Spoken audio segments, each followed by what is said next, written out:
people, in this video we'll discuss phonological material about the first phonological features, the second is phonotactic rules, and the second is about prosodic and suprasegmental, and the last is about phonological rules. Okay, the first material is about phonological features. Each speech segment is made up of small components called features. Each feature is an element of a sound that we can control independently. To see how feature works, let's look at a couple of examples. We can describe the segment B, for example, as being made up of this set of features. First, B is a consonant, meaning it has some obstruction in the vocal tract. So, it gets the feature consonant indicated with a plus sign to show that the consonant feature is present.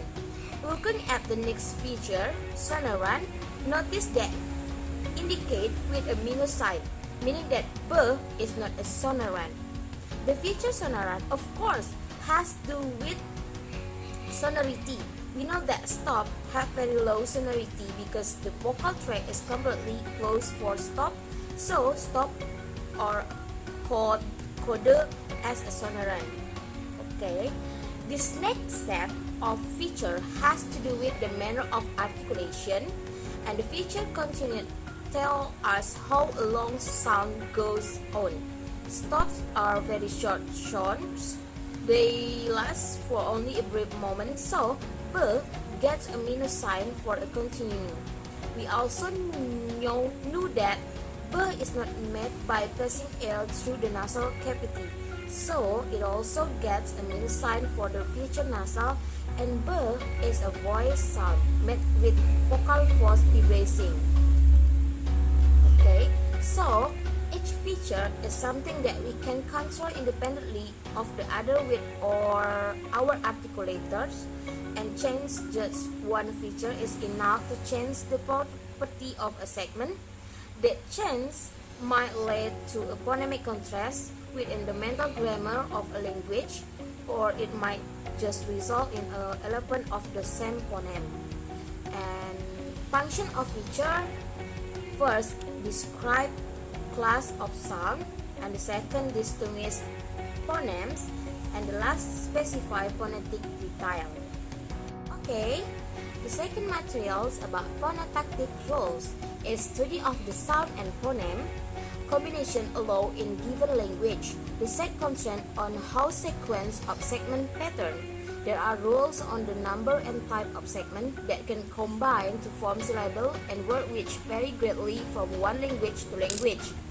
Phonotactic rules or constraints of phonological words must consist of at least one syllable, and hence must contain at least one vowel, and sequence of repeated consonants are not possible.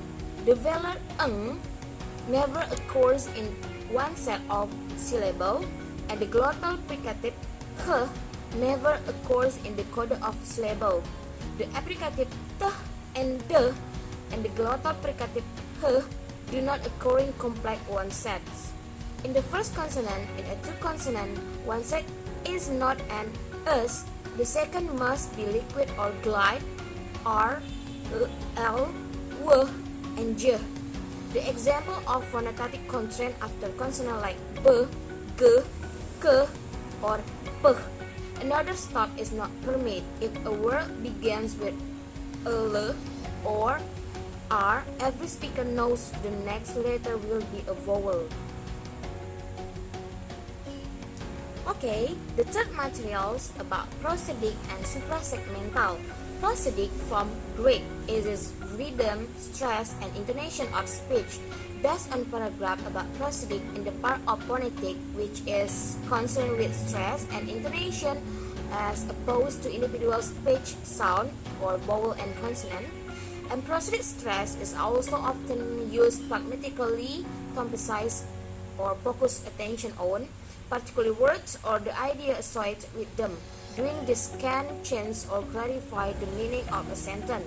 For example, like I didn't take the yesterday, and I did not take it the next yesterday. And suprasegmental is a prosodic feature. As suprasegmental, they are not confined to any one segment, but occur in a home hyper level of an utterance. Term suprasegmental was invented to refer to aspects of sound, such as intonation, that did not seem to be properties of individual segment, or the vowel and consonant of which speech is composed. And then the last is about phonological rules. Phonological rules are part of communication through language, whether spoken or written, and knowing what they are and why they exist can help us better understand our world.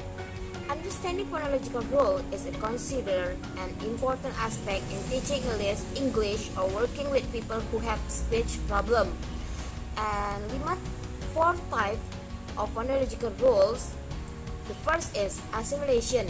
Assimilation is a phonological in which a sound changes to resemble a nearby sound and can occur both forward and backward within a word or between words, like the prefix in, where sometimes it appears as in and other as im. In front of bilabial words like put or between, in is pronounced with an like input. And the second is about dissimilation. Dissimilation is a phonological in which two close sound, similar consonant or vowels, change to become less alike. Example like the word sick is a pronoun six. And the third is about insertion, phonological process in which a sound is added to word. Like example like when say hamster, we can add like hamster. And the fourth is about deletion or elision, is a phonological process in which speech sound disappear from words. Like example, police becomes police, and friendship is friendship. And the last, metathesis. Metathesis is a phonological process in which sounds switch place in the phonemic structure of word. Like two historical example like include Old English, said bird, and axe. Becoming modern English, said bird and axe. And the next, the function of phonological rules. The first is change feature values. The second is add new features. The third is dialect segment like contraction rules in English.